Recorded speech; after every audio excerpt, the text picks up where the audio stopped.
Searching for leaders to unite us to succeed, not divide us to fail. Take Polly Williams, for example. She spent her last days bringing people of all stripes together to fight for underprivileged kids, helping give parents the freedom to choose schools that would help their kids succeed, not the ones the government forced on them. So in the face of this Ferguson violence, do we need more leaders like Polly Williams today? Hi, everybody. I'm David Asman. Welcome to Forbes on Fox. Let's go in focus with Steve Forbes, Rich Karlgaard, Sabrina Schaefer, along with John Tamney and Fox News contributor David Webb. David, you spent about a week and a half in Ferguson. You just arrived from Ferguson. Was there anybody there spreading a message like we heard from Polly Williams? No, there wasn't, David, and that's a big problem. In August, I actually talked to some pastors who wanted to spread a similar message of peace, but when I asked them about education in the community, and education, as you know, leads to jobs, your ability to do the job, to get a job, they weren't talking much about that. Unfortunately, there wasn't a Polly Williams down there, and that is a tragic circumstance in that city right now. But, Rich, I get the impression that the media focuses more on the dividers than on the uniters. I'm sure there are other Polly Williams in the country, although she was unique. Well, that's the nature of our media world today. The more outrageous you are, the more, Twitter followers you have and things like that. Look, what Ferguson needs most is jobs, and I'm so glad that David mentioned that. And to have jobs, you need employers, and what do employers want? They want people who will show up to work on time, who can read and write, who have the capacity to learn. Now, the public school system in poor areas like Ferguson is failing to produce people like that, and so we need creative alternative solutions such as those brought by Polly Williams. And, John, the creativity involved is so simple in a way. It's maybe difficult to achieve with the unions against it and so forth, but you just allow individual parents and students the dignity to make their own choices. Well, I think anyone who is enhancing individual liberty should be cheered, and obviously Polly Williams is among those. But I also think politicians make a mistake when they say that education is the path to prosperity. The reality is that hard work is how we prosper, and teachers can't teach us how to work hard. They can't teach us how to be entrepreneurs or how to thrive in the workplace. And so I almost think that we set expectations incorrectly in saying that if you go to school, you're going to succeed. That's not necessarily true. But, Steve, prosperity is one thing. Money is not the secret to the success of good education. We have spent billions of dollars. In fact, since 1980, the Department of Education, the Federal Department of Education, created in 1980, has spent $1.4 trillion. We haven't gotten the bang for that buck that we need. No, David, it's not a matter of money, and numerous surveys show that here and around the world. The key thing is having schools that work, and that means accountability to parents, and that's what Polly Williams stood for. In this society, more than ever before, the real wealth of a society is the human mind, and kids at a young age have to learn to read, how to write, learn discipline, not to mention part-time jobs where they learn those basic things so they become valuable to employers. And so that's where the schools are failing. And she understood, give parents a choice, make the schools accountable, and by golly, you're going to see really rapid rises of people who start with very little in life. Sabrina, unfortunately, right now in Missouri, the people who are more indoctrinating, interested in indoctrination more than education, are in the lead. One state senator suggesting that they now change the curriculum to include lessons on how to protest. This is just it's so insidious. And of course, the people to blame here are the Democratic Party and the teachers unions. They are the ones who are standing in the way in real educational freedom.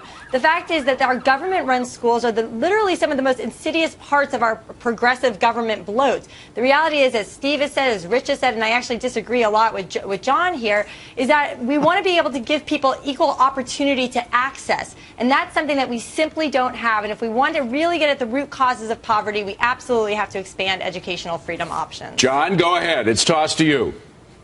Well, if you show me kids who are interested and parents who care, I will show you a good school. No doubt teachers' unions deserve some blame, but I think far more blame should be focused on kids who show up to school unprepared and who don't care, and parents who don't make them to do that. Vouchers are great, but they will not solve that problem, I don't think. David?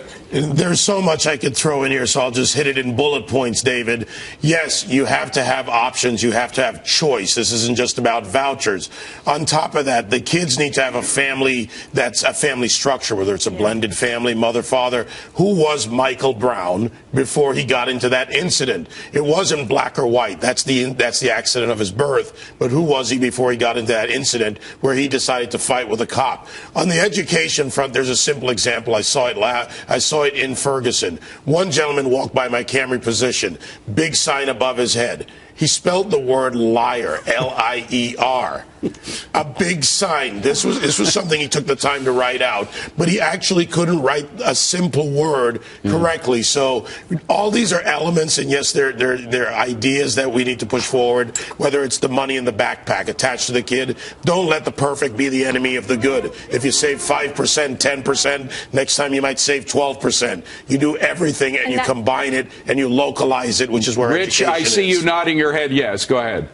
Well, I love the don't let perfect be the enemy of good is exactly, I think, the approach here. We're not going to get from Ferguson to some Ivy League college prep school level of public education overnight or maybe ever, but we have to have creative solutions. You know, John Tamny, with whom I agree 90% of the time, is wrong on this. And John, I think what you're expressing is your disappointment in the public school system in Ferguson. That does not impugn education. We need education. We need creative alternatives of the kind that Polly Williams brought. Sabrina, I don't want to make too big a leap here, but there is a connection, is there not, between what went on in Ferguson and what Polly Williams said needs to be done to prevent what happened in Ferguson?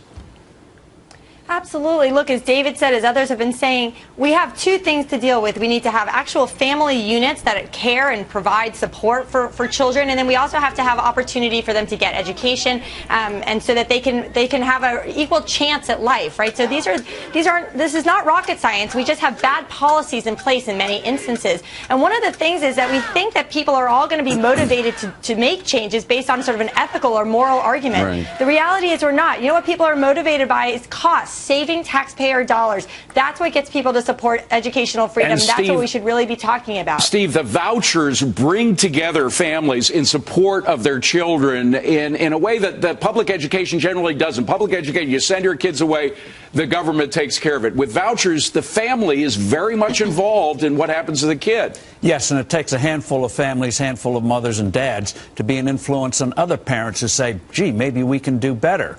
So it's not passivity. It brings about activity. You respond to the environment you're in. And kids, even if they come from a dysfunctional home, they go to a school where they're there most of the day, most of the summer. It's a refuge. They learn in spite of the background of the home front. So this is win-win all around, what Polly Williams understood.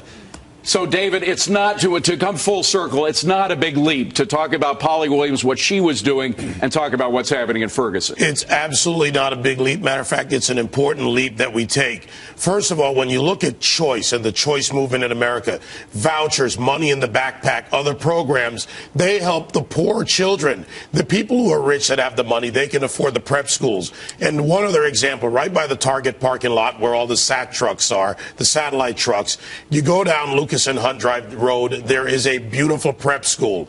Imagine if a kid in Ferguson had the money to take and go to that prep school because they had the background and they had the skill. What that would mean, that's one person who would have a bright future. Well, it costs $12,000 per student average in America to educate a student. If you gave the parents that money and allowed them to take it to those prep schools, I'm sure the kids would be much better off. David, thank you. Your voice was still a little hoarse from Ferguson. We appreciate you making the effort to get here. Tear gas.